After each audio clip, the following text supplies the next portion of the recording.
In the north east huge mountains of clouds could be seen approaching.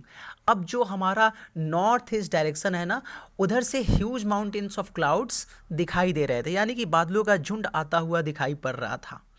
The air was fresh and sweet, और हवाएं ना बहुत fresh थी, मौसम बहुत अच्छा था, बहुत सुहावना मौसम था।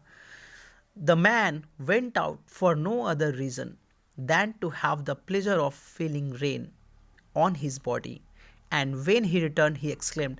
अब वो जो आदमी था वो वेंट आउट, यानी कि वो बाहर गया। किस लिए बाहर गया? फॉर नो अदर रीज़न, यानी कोई और कारण नहीं था बाहर जाने का। कारण क्या था? Than to have the pleasure of feeling rain, यानी कि वो जो रेन हो रहा था, वो बहुत ही अच्छी बारिश हो रही थी, उसको महसूस करने के लिए जा रहा था, उसे फील करने के उद्देश्य से वो आदमी बाहर गया था।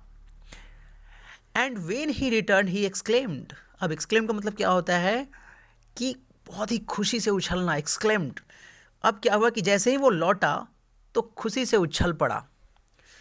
These are not raindrops falling from the sky, they are new coins। और बोलता क्या है कि ये जो बारिश हो रही है ये एक्चुअली बारिश नहीं है, बल्कि ये तो कॉइन्स हैं, धन हैं, सिक्के हैं। अब किस कंटेक्स्ट में ये बोल रहा था कि ये सिक्के हैं? चूंकि वहाँ तो बारिश हो रही थी, सिक्के कैसे गिरेंगे आसमान से?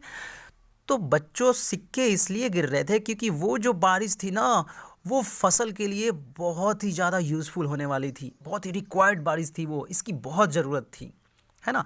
इसीलिए वो उसको क्या किया? कॉइन से कंपेयर कर रहा है, धन से कंपेयर कर रहा है।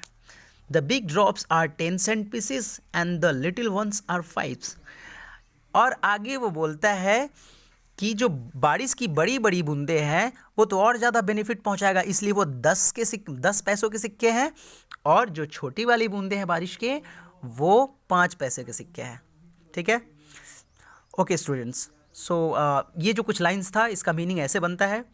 Please keep watching all the videos that I am posting in this group and keep enjoying. Thank you.